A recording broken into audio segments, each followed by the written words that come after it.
one more time. Hey guys, how's it going, guys? Hey. It's going great, man, and I hope everyone in the Twitch chat is having a grand old time listening to Strides us so quiet. banter about, especially listening I'm, to lis- Strides. I'm Dude, listening like, very intently. it, you know, Just dive in, Strides. Just dive in. if you have Strides on a cast, you gotta expect him. He's a man. He's a man of few words, man. But when he says something, he makes it count, right? So, It's he'll so be sure to he'll be sure to drop his gems here and there. It's so contradictory because like Strides, don't you do commentary? It's just like Yeah. Strides is a man of few words, man. Yeah, I mean, yeah. I don't know what else you want me to say. But, yeah, what's the next topic? Let's get into that. Basically, we're gonna talk about why Vance thinks I'm carried by Oh my Wolf. god, I don't. Also, I don't. shout out to Lord Bahamut for actually using Twitch Prime. He's subbed 20 months now to Yo, that's a GG, lot. so pretty good. Yeah, nice. Thanks so much for Thanks, supporting man. the game. But yeah, basically, Vance thinks I'm carried because I play a top 5 character, and apparently, if you play a top 5 character, you're carried in this community and in a lot of fighting games, and that's just kind of goes in line with what like how that toxic mentality that Twitch chat has, and that carries over more into actually just the toxic mentality that players have, not just on Twitch, not just on Twitter.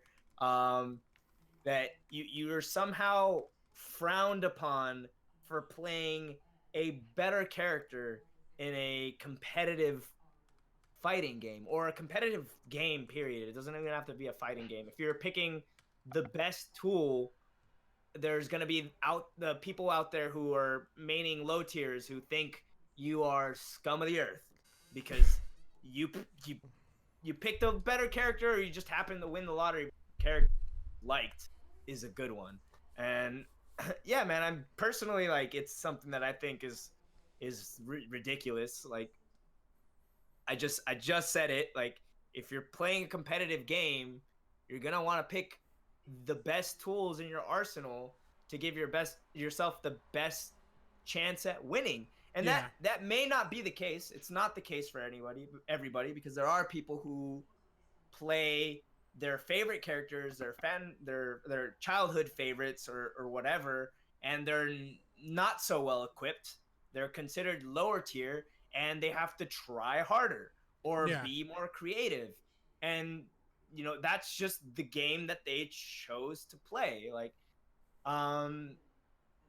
I am also part of the camp that like I'm like basically a tier whore. Like, that's me. I'm a tier whore. Like, I tell people when people ask me what character should they play, I will tell them to play a top tier. Palutena. I will tell them pick a good character or you're like wasting your time. Let's go Which- Sanford Kelly. Which, like, sometimes people will like fire back and say like, oh, like, I don't really enjoy that character. Like, in which case I'm make it very clear to them that it's like, you have a choice to make. You either care enough about winning that you're going to pick the best character in the game, or you are placing more value on having fun with, and you have to realize that you are going to have a harder time than the people who are picking better characters, or you're going to be hindered in some way, or you have a steeper mountain to climb. Yeah. But I mean, that's what it comes down to. I think there's no such thing as being carried, because you pick a character, and that character is going to only be as useful to you As you make him out to be. as you are to the character, right? Because you could be absolute trash with the character. You could be absolute trash with the top 5 character. And then you're like, like, well, what's wrong with me? Like, I picked the best character. And it's like, well, you got some other issues, buddy. You didn't learn the tech, bro. Clearly. I'm kind of with you on that stance. I've always been somebody who like agrees and disagrees back and forth like on that topic. For me, I don't think it's kind of hard. Like, I feel, to be honest, tiers do matter because they give you a sense where a character falls and where you know where your character fits. Honestly, because obviously there is a tier. There's obviously tiers are all subjective. The subject is who's the best character in the game and who's the worst character in the game, right? And statistically speaking, there are a top 5 and then there are a bottom 5. In my opinion, in this game, there are more high tiers than there were the last game. Smash 4 had more mid tiers and low tiers than any other game in the series, in my opinion, my personal opinion. In this game, there's a lot more high tiers because there's a lot of great characters in general. Like, I do think the Belmonts are high tier, just nobody's using them. Is somebody carried by them? No, I think they're carried by the tools the character offers to the player that the player is able to utilize. Perhaps your playstyle in a fighting game is much more of a zoner. So you're going to pick a zoner, obviously. You're not going to go ahead and pick Diddy Kong, who's used to being close range, or Fox, who's like a zone breaker. No, you're going to pick a zoner, honestly. And in your defense, Edmund, and to add to what you said, if you're a tier whore, yeah, you're going to be a tier whore, but you're going to be a tier whore for a character that works for you. If it just so happens to be Wolf, who happens to fit you like Fox fit you in the last game, similar tools, similar archetype, then you're obviously going to go ahead and pick a character that feels familiar and fresh at home. And he just so happens to be a tier whore. I mean, if Wolf was trash, I'd drop him, bro. Like, but I'm saying like real. But like, look at the bigger picture though. Like, it just so happens that like the character has tools that you feel familiar with in a fighting game, tools that you look for in a fighting game. Sure, for me, yeah, go. What were you gonna say? I struck the lottery with the character. I mean, I picked Wolf off the bat because I like Wolf character, and then he happened to be here, and I was like, well, I'm set. But like, I learned my lesson in Smash 4 where I tried to pick a character that I thought I was gonna enjoy because it looked cool. Like, I was like, wow, Mega Man, he's so cool. You could do so many creative things. And then I started playing him for a year, and I was like, dude, I am so tired of going 0-2. Like obviously, like if I was going 0-2 that much, it was like more of a player thing. But I made the decision to like, okay, I want to give myself a better shot because I'm so bad. I'm gonna pick a top tier or a high tier to learn the game better. So that was just an active decision that I made at that point. Yeah, I mean, like in SoCal, like, we talk about this. This topic came up because of a tweet that was S2H putting Nitro on blast. Bruh, that was one of the scrubbiest tweets I ever read in my life, dude. And that actually, I'm glad you said that. Actually was so terrible. Like, bro, really? Belmont? Like, really? Exactly. That's the character you're complaining about? That carries? The character is like so bad off stage. Makes no sense. Yeah, a bit of a correction from PSI guy in the chat. The tweet was not about Nitro. It was actually about T3 Dome. Was it really? Oh Yeah. my god. Who is another Belmont player from SoCal. The funny thing about this tweet though, it got like call. 200 likes and then 21 retweets. That's pretty. I know Nitro replied to it. That's all that I saw. And it's a bunch of scrubs. And it's a bunch of scrubs who agree with that. And I'm Bruh, it ended up on Scrub Quotes. That's how you know it's bad. Bro, scrub quotes. Oh my god. All right, I gotta hold up. This scrub quotes tweets. Oh my god, that's how you know you have bad, bro. You were saying, Lux.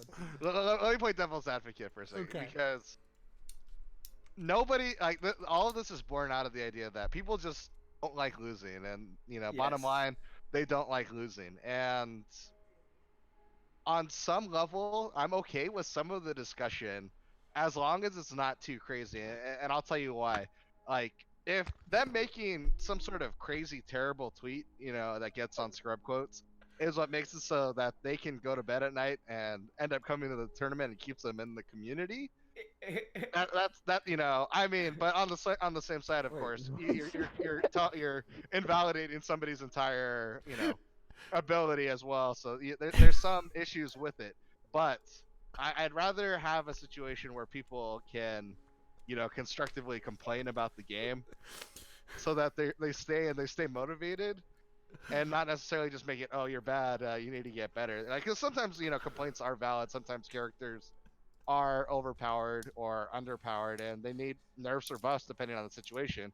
Like, the specific one that we're talking about is kind of problematic because, of course, it totally downplays the work in progress that T3 Dome has put into the game. That's been clear to us that have been commentating. I've been watching him, just tear it up over time, kind of a situation. But at the end of the day, there's some validity, I guess, to complaining when the game is not perfect. It's just when that validity or when that complaining becomes toxic and drives people to want to quit themselves that I have a problem with it. Yeah, absolutely. I'm sorry. I'm still laughing because it's actually hilarious. I can't, bro, you have to do something legendary for, Squub Coats to actually, copy and paste your tweet. And then get more likes and retweets than you. Yeah, it's actually, I understand what Luke's trying to say, but there's, a good and bad way to complain. At that point, he's not really complaining to get better. He's only complaining to just, belittle the person and just, really just make it sound like, oh, I only lost because this person's using, this brain dead strategy, or, it's just overpowered and, it's unbeatable, blah, blah, blah. This person's carried. Dude, what the heck? You're playing against. There's two Belmonts. There's two Belmonts in SoCal, bro, and you really complaining out here. Yeah. Let me clarify that though. I'm not justifying this particular tweet. Obviously, this one we can agree is a clear-cut bad case. But let me give you an example from the Brawl history vault. Right, Meta Knight as a character, very polarizing. People always were like, "Oh, this character's overpowered and carries all of these people."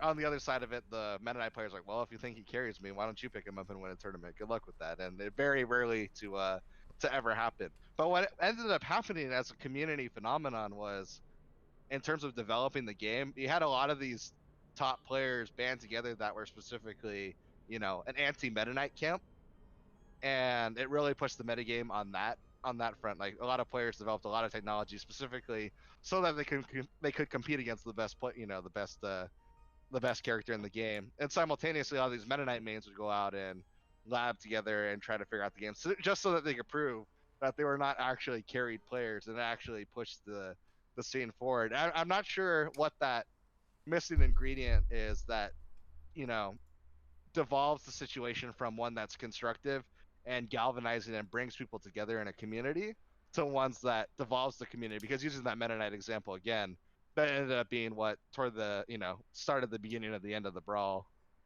as we knew it, with the community really kind of falling apart, especially with Smash 4 coming out and seeing something better on the horizon.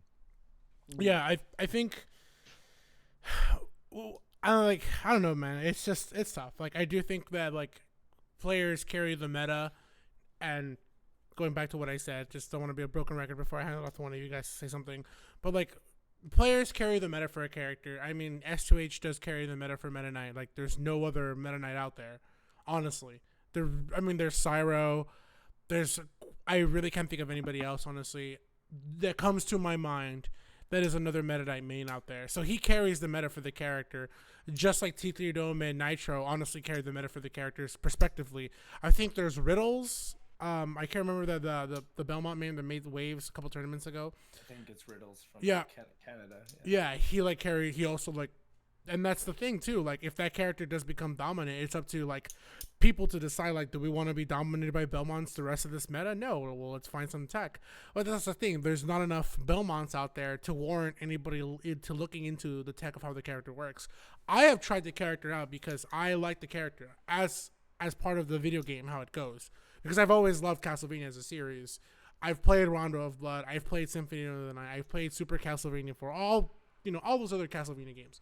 But to some other person, you're freaking carried, bro. But that's the thing too. It just so happens that, like you said, you may win the lotto. Look at Nico. He hard stuck with Shulk in Smash 4 when the character was borderline low tier, dude. On paper, Shulk sounded like the most broken thing in the game ever created. But in reality, he was low tier because of poor frame data and startup. And now this game, he won the lotto, man. It's like he won the frequent flyer rewards program for Shulk. They're like, yo, man, you've been flying with Shulk for 4 years. It's time to go level up. And he won.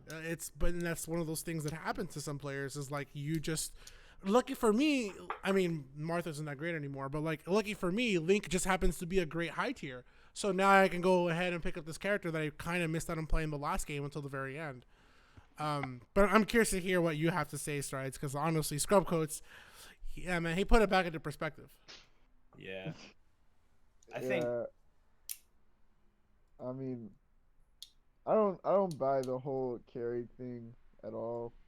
It's like, it, you guys already talked about it, but like, dude, if you're a bad player, you can't just pick up a character and immediately do well just because it's a better character. You still have to have good fundamentals in the game, and I think that that's the main thing people should worry about when they're trying to like play this game competitively.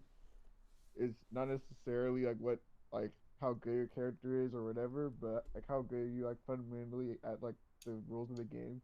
And I think a lot of people just don't really practice that well, so that's why you have a lot of people that just aren't really that great. Mm-hmm. And Mhm. yeah, and when you lose, you can't just be like, oh, this guy's carried because he's playing this. Like you actually have to look at why you lost. And I feel like a lot of people have too big an ego to do that, and it's released to Absolutely. them saying stupid things like that. Like we have S2H complaining about a mid-tier character. So yeah. It's actually hilarious because like, who on this planet all complains about low tiers? Hey, Yeah, as an ice everyone. climber main, I'll complain about the Belmonts too, but I'm not Yeah. gonna go through and call them carried. Can I talk about Elegant for a second though in Ice this cream conversation? stuff. Yeah, yeah. I think that's a good example because Elegant coming up through Smash 4, people really you know they questioned his ability as a player. Maybe he was getting carried by Luigi, Mhm. and he struggled at the beginning of the new game, and even with the nerfs that came through it, it's like this man does not look like he can be nerfed. He's doing even better than ever nowadays, and it's kind of a testament to the other side of it, where if a player takes some of the criticisms of a community, tell them, oh, they're carried by a specific character, and they want to prove the world wrong. You get some of the most compelling narratives that the game is able to offer at that point. Yeah, Yeah. that's a good point. I think Yeah, Michael Chris has a really like solid statement on this. Like he says, carried is a Smash gym term. Any other game played professionally, pros play the meta characters. A League or Overwatch pro playing off a meta champ gets laughed at they lose, and it's kind of true. Like if you look at games like Street Fighter in general, like they play the meta characters. They're not gonna play. There's maybe like one low tier hero out there, but like it really defines the character and they get really good. But like in reality, yeah, of course people are gonna play the meta characters because they're that good and you want to win, and not only that, you want to have fun. Maybe that's why I tell people it all depends who you pick. Like I may like Lucina as a character, but she doesn't fit me as in the meta, and maybe Olimar does, and it just so happens to be the best character of the game. It's all about that though. Like that's what I try to tell people. Like it's in the long run, really, it's the meta. You have to look at the meta. Like you're just losing to a character that's not that it's kind of a weird piece in the meta right now. Like people don't know where to put Belmont, if he's high tier, mid tier, low tier, because his tools seem high tier, his spacing seems high tier, but the character himself, when he's off stage and everything else, he dies and struggles like a low tier. When he loses advantage, he struggles like a low tier, but when he has advantage, man, he feels like a high tier. So that's kind of one of those things where like it fluctuates. Mhm. Let's look at it from a different angle. Like, a lot of the hate that we've been kind of focusing on has been a tier level hate, low tier versus high tier. I wonder if some of the hate for the Belmonts is received the way it is because they play the zoning defensive style that infuriates the common casual. And I wonder yeah, if that has a lot to say about our community as a whole in terms of not being able to counter certain play styles. Yeah, yeah, yeah. I think that's what it is. A lot of people just hate zoning characters in Smash in general. So when they lose, they just like I don't know, they just blame everything about yeah. the character like it's broken or something. When honestly, all you have to do is just block and stop running, stop holding forward and running into projectiles every 20 seconds. Play But footsies for no, a minute. yeah. And I think also just comes back again to just having really not good fundamentals. I feel like characters like zoning characters actually expose people who have bad fundamentals the most because they don't know how to play patient and they just run into everything. But I don't And know. I That's I just I how I wonder if there's a way to capitalize on the lack of fundamentals that exist out in the community and the complaints that there are out there, and use that as a teachable coaching moment, maybe. Oh, I don't know. Maybe too ambitious. Well, that's not the thing. That's the thing about coaching. I've always like curious about. Will we ever reel out coaching? Because like coaching seems to be a powerful tool, but at the same time, in FGC, it was allowed for it. I don't know. I haven't really kept up too much about it in general, but like I know there's like some moderate coaching, and even in like pro esports games where there's 6v6, 4v4, 3v3, 2v2, and all that stuff, coaching is allowed for a reason. Like it helps you out in general. I think the one thing though in this game that like someone told me, when you power shield in this game, or aka parry, it doesn't reflect projectiles anymore. And it seems like the best way to get around projectiles in this game is honestly to parry. So it seems like the game's mechanics honestly do favor a little bit more of projectiles in this game. I mean, it hasn't reflected projectiles for in a few games. generations. Yeah, like a whole generation, man. They gotta Two adapt generations, to melee, two generations, man. It's been 2 generations, so you can like reflect an actual projectile off of actual power shield, or aka parry, for those of you new watching. So it seems like that's also one of those things that you kind of have to learn in the game. It is kind of a scrub quote for you to say you're carried by this character that has projectiles. Well, then it's like Side said, stop holding forward, man, and adapt. Like you stop walking to his zone, play footsies for a minute. There's like learn the matchup. And I mean, to S2H's demise, I do and don't see him, because he's part of, I'm part of his group. I do and don't see him practice the game a lot, and that's kind of like to his fault. Sometimes he just goes in cold feet, cold hands, and just, I'm gonna do good today. And then he gets like 9th. He's like, why did I get 9th? I was like, well, bro, did you train? It's like, did you super on blast. Yeah, well, it's true. So if you love your friends, man, you gotta put them on blast. I mean, that's why Void lost to Spargo, dog. Like, he's out there sitting on the stream, bro, but you still losing to a 13-year-old. Like that's facts at the end of the night. Spargo's insane though. Yeah. You lost to a character that people think is actually mid tier. that just goes to show that people don't know what they're. Cloud is definitely decent. Yeah, for sure. He is. Back to what you were saying, actually, just real quick. Mm-hmm. You were talking about tiers. There was a tweet from Larry on the 21st, so 2 days ago. Ultimate has 10 top tiers, 3 mid tiers, 5 low tiers, 2 bottom tiers, and the rest are high tiers. Exactly. So that's 15, 20 characters that are not high tier. So there's like 60 high tiers in the game. That's crazy. That's crazy. I actually agree with Larry. Yeah, I do too. On that. Yeah, there's a lot of viable characters. There's a lot of viable characters in this game, and honestly, like, I'm trying to get back into competitive Smash. I got counterpicked the hell at Hat. I win my round 1 with Link, and then everybody just went Snake. I was like, come on, seriously?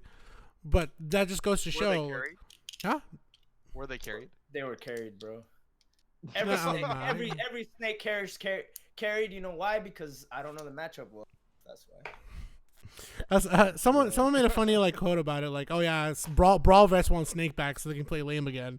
But it's like, well, I don't know, man. It all depends on how you adapt to the character. But the point is, what I'm saying is, like, there's so many high tiers in this game, and even Larry says it, and some people may or may not agree with it, but there's so many high tiers in this game that like counterpicking is a viable option. Solo me, if you can't really solo me, I feel like you can't really solo me in this game, unless your character is a good enough top tier, and even then, some top tiers still struggle against some high tier characters. So I feel like you really can't solo me in this game as much as you would expect to.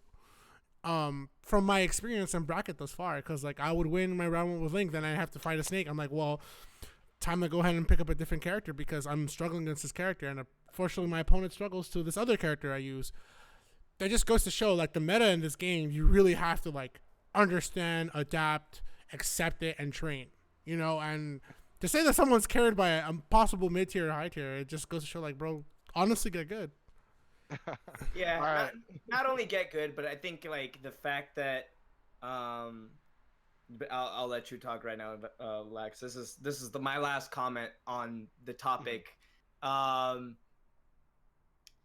We throughout our discussion, we're kind of trying to understand like what the reasoning for someone to actually say that a player is carried by a character. And I think it comes down to, frustration, lack of experience. It's basically a defense mechanism for a lot of players to put the fault on on something external to themselves because they're not letting, I think Lux who said it, they're letting their ego win, right? They're letting their ego tell them that they couldn't have possibly done something wrong. They only lost because they play a no fundamental spammy projectile character, or they're playing a top tier, right? There was no counterplay. You didn't make any mistakes. Like, that's what it is at the end of the day. Players are going to say stuff like that as a defense mechanism to alleviate themselves of the fault that they really should be bearing. But yeah, that's where I think that conversation really lies. Strides, any closing remarks before I wrap it up? Yeah, Edmund said pretty much everything I wanted to say. I would like to say just one more thing. Yeah. I will for sure give respect to STH. Like I say, he's a good friend of mine, but it also falls on the people itself to learn a matchup. Honestly, it's really hard to learn a matchup against a player and a character you don't really fight too often. Like T3 Dome, he doesn't go to as many locals as you would expect. I mean, Nitro, he sometimes travels out there, but how many people know the Belmont matchup? And I'm not gonna lie, it's also one of those characters that can't tell you go play someone against them online for that long, because sometimes the online isn't that great. So it is a character that I feel you have to really practice against, and it's also learn the matchup, dude. Honestly, sometimes it could just be you and your character doesn't struggle against the matchup. It's the matchup itself and you haven't learned it yet. That's something that Arrow tells me a lot. I just need to learn the matchup because I don't know what to do. For me against Snake right now, I don't know the matchup. So if I fight a Snake in bracket, I'm just gonna be hell no, I'm gonna go Simon Belmont because I throw my fire on the ground and your grenades will not pass through it without exploding. That's my counter. That's my closing statement is learn the matchup, accept defeat, and ask yourself why. All right, so everybody at home, I got 2 challenges for you right now. Number 1, if you see somebody out there on Twitter or Twitch making this comment on how this player is carried, look at it as a teaching moment and help them understand why they are wrong. Don't encourage the behavior of just enforcing, if I say that Olimar is broken, I'm going to get all kinds of likes and retweets, and that just contributes to the problem. Second challenge that I have for you is, now that I've said that, if you feel like you still need to get some of that salt out and make some comments, go ahead and comment on the YouTube video on who you think is carried, whether it's a player or a character, and let us know, because I've been responding to every comment on the YouTube videos, and I'm going to tell you on every single one why that person's probably not carried, or that character probably does not carry that player. Let's go, Lux, bringing down the hammer. That's true. I agree with you on that one. I mean, I remember Nico at the Thunder Smash Out this past week. He said Lux is carried. He said Jump Steady is carried. After he lost to him in winners. I just laughed. I mean, I laughed because it was a funny moment because you could hear it in the background of the actual casters. Teachable moment. Yeah, Teachable but it's a teachable moment. You need to learn the matchup. Maybe it isn't as bad as you thought. I'm not gonna lie. Look at the East Coast. They got 9 Palus in their PR. I'm pretty sure some Suarez probably knows the Palu matchup at this point because he's fighting all of them every weekly. But it's all about learning matchups. I agree with you, Lux. Mm-hmm. All right, sounds good, guys. Well, that does it. I think this is pretty much brings us to the conclusion of tonight's show. Hopefully, everyone in the chat, all 40 of you, we had a consistent 40 people watching, which I think is fantastic, and a lot of engagement in the chat. I appreciate. Definitely be sure to share your thoughts with us in chat on future shows, and as well as add your to the YouTube comments so they can live in prosperity and eternity. But yeah. And if you guys have topics of your own you guys want to add, please feel free to go ahead and post them on the comics. I did see one that somebody commented about the PGRU and talking about that. We are listening. We are we do talk about this kind of stuff, right? We gotta do some research first. That's the thing, man. It takes time, to actually do research on it in general. It's gonna be pretty hard. PGR, they do their research on all the players and stuff like that. Wins, losses, regions, majors. That's gonna be research on our end as well. We do want to talk about that, but like I said, just go ahead and leave your comments, guy. Like Edmund said, just leave your comments. We're listening. We're definitely gonna probably use one of your topics eventually. Guys, anything else we want to say? I'm good. Yeah, I'm good too. that's everything I want to say. I would say follow me on Twitter, man, because I have the lowest followers out there, man, in this world. So people are like, who are you? I was like, I'm nobody, man. I exist. I am a massive space. Follow Vance, man. He's an up and coming commentator. We're all up and coming commentators. We all are. So catch us at all the nationals from now on. All right, guys. Well, we'll just go ahead and go into the end card. Sedgehog is not here, man. I should cross his name out, man. What a liar. Bro, Out there. dude, he's at Disneyland. I saw Kay post that she's at Disneyland. Exactly. She's like, I'm at Disneyland. Bro. Man, bro, stop lying. You ain't sick. Man, you ain't special. You know you're probably. Man, we knew where he was going, man. We weren't trying to put him on blast for the chat. I wanted to put him on blast minute one. Dude. Yeah, you did because you were jealous, man. I am. You were salty that he went to Galaxy. Do you remember the movie The